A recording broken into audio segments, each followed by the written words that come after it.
This week, we're at the beautiful Castle Acre Priory in North. It's quite a fascinating little village, Castle Acre. I barely intended to come here and came just en route to somewhere else. But it's quite a unique situation. There's this beautiful Cluniac Priory in a tiny little village on a hill, and at the other end is the castle. Next week we'll have a look at the castle. Very small village. Inside, here's the gatehouse to the priory. The priory is really quite a spectacular building. The Cluniacs were an order who were very obsessed with ceremony and Latin and finery, and much more interested in praying all day long than in tilling the fields. There's a small museum as you enter, and it has quite a lot of items that have been found around the site. But it gives you an impression of what a rich history there is in this, well, I was going to say small, but not so small priory. It was founded back in 1089 by William de Warenne. He was the second Earl of Surrey, and the son of the first Earl of Surrey, who founded the first English Cluniac Priory in Lewes. It was actually a Burgundian order. And supposedly the king had attended a mass at Cluniac Priory and was particularly impressed by the fanciness of the service. So he extended the offer of coming to Britain. And everything had to be quite fancy. Although they lived in very austere conditions, sadly most of that's lost now, you can see an ornateness in some of the detailing, and there was certainly a lot of wealth here. Originally it was at the other end of the village, inside the castle, but as you'll see next week, the castle's fine for a lord and some of his villagers to live in, but it's really not big enough to have a priory or a monastery there as well. So they soon relocated to the other end of the village in 1090. For 400 years, this was a flourishing and very wealthy priory. It was dissolved in 1537, the Reformation, and the ruins are now in English Heritage's hands. So, Cluniac monasteries, they were actually under the authority of the Abbot of Cluny, and the Prior of Lewes had sort of delegated rights to this place, but later on it had its own power, and that's when the rooms we'll see later in life. But here, very ruined building. You can see the bases of columns, you get a rough idea of the walls. Really, the impression you get of the main church is just that it's very high for a fairly small priory. So it must have been quite impressive.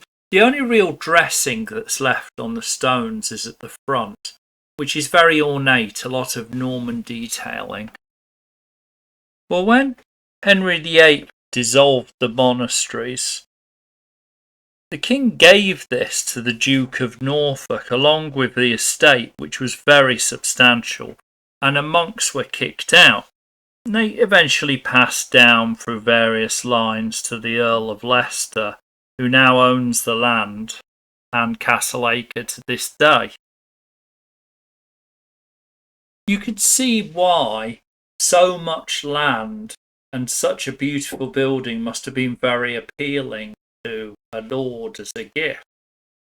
There was the living for probably a dozen monks here, and they would have lived pretty well. You can see here the main church, substantial. It's a little patched up, and it's certainly a bit worse for wear. You get an impression of the steps up to the altar. This would have been a very impressive church inside. Very dark because of lack of lighting. large windows, very impressive glazing, which is long gone and destroyed. Probably plastered, painted white with religious motifs on the wall. But this central piece would have been where the priors spent the majority of their day, because there really were 4 or 5 masses a day at Acre Priory. And here where the altar would have been raised up, almost cathedral-like, not like a normal chapel. And it's sad, so much destruction here. Really, the stones have been carried away. You still get a very good idea of what the building must have been like. Really abandoned more than 500 years ago. And over there you can see where the monks would have taken their rest. There's a lot of storehouses, kitchens, rooms for preparation, for cooling and keeping foods fresh. There's that frontage, very elaborate. This is actually the prior's area. Down here would have been main rooms and places where they ate and prepared food. You can see a fire there, but not really a cooking fireplace. I think that's a bread oven in a corner. But when you go up the stairs, you see quite a beautiful room which was very elaborately decorated back in the day. Of course, you've got my camera lens in the shot there. And it had its own well here. It's quite a long way down to the main river, but there is actually a diversion, a channel that carries water through the monastery, and they had their own ponds for growing fish or breeding fish. Here we are, we're going up the staircase to the prior's private apartments. And although they're a little sparse now, you have to remember this has been abandoned for about 500 years.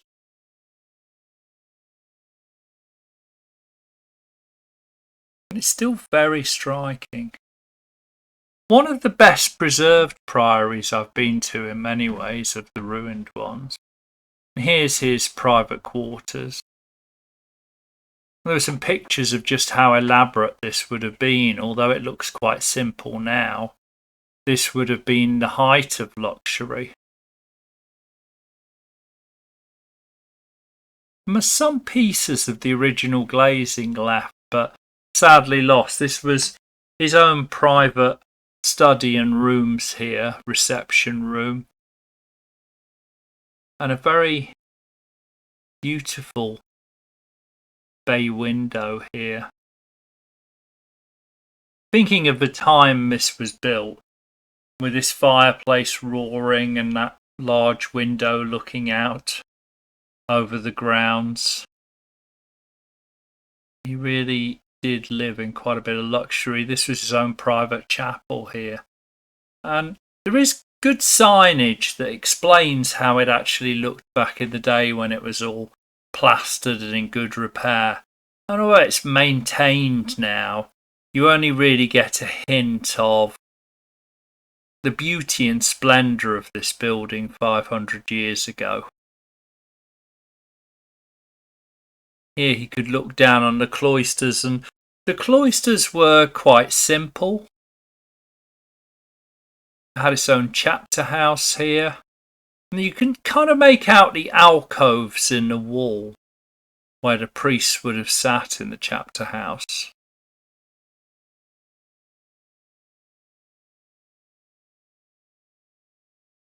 Over that way is the cloisters. Cloisters were actually upstairs. You can't get to that bit now. Would have been pretty basic for the kind of 15 to 20 priests who would have woken early for dawn prayers, prayed in the morning, prayed in the afternoon, at lunchtime, in the evening, and held very elaborate services all day long. But the prior, you get the impression the prior had a more gilded life. He wasn't sitting and sleeping on a wooden bench in a shared dormitory on the first floor. He was in his own private quarters and quite substantial. Here, this is actually the best preserved latrine in any priory in the UK. Now, I had to stop going too far down here because it starts to get a bit damp.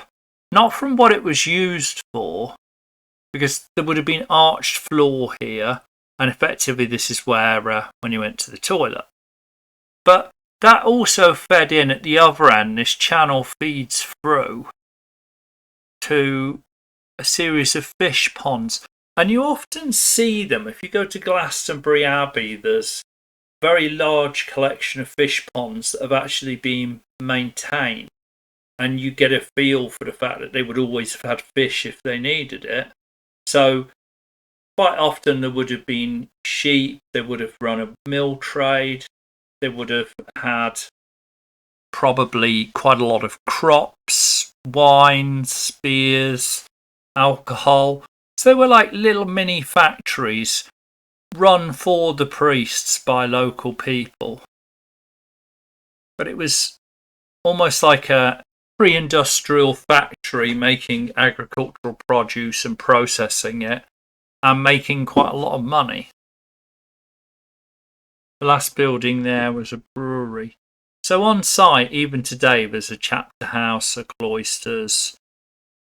There would have been sheep, a lot of crops, fish ponds for breeding fish, and a pretty good quality of life for the prior and to a degree the priests. There was an old Father Ted joke about the smart brother goes to be a doctor and the dumb one goes to be a priest to have a good life where everything's available. And you can see there was a lot of aiming for the glory of God and for strength of the church, but certainly a very powerful institution here. And suddenly with the Reformation, it was struck down and stripped of its finery, its money, its property. And in this case, it kind of fell out of use. Whereas we'll be seeing a priory soon, which was actually converted into a palace. And another one that was converted into a manor house. So the people who received this money in largesse from Henry VIII certainly benefited greatly. And I think it hints at a financial motivation for people being so keen to support the king. It was almost an asset stripping, like Gordon Gekko in the 1980s in Wall Street. There was an opportunity to make a huge amount of money by relieving the monasteries of their property. Next week we'll be going to the other end of the village, to Castle Acre Castle, which is a Motte and Bailey castle built very early on during the Norman era, and where the priors were first based for the first year that they were in Castle Acre. But with time they came to rule a very large area in Norfolk. And the castle's really a beautiful example. So very glad that I came to Castle Acre and made that slight diversion, because I don't think English Heritage on their website do justice to just how impressive these two combined sites are. And there's actually quite a lot to see in the little village itself. So next week we'll be back here looking at the Motte and Bailey Castle.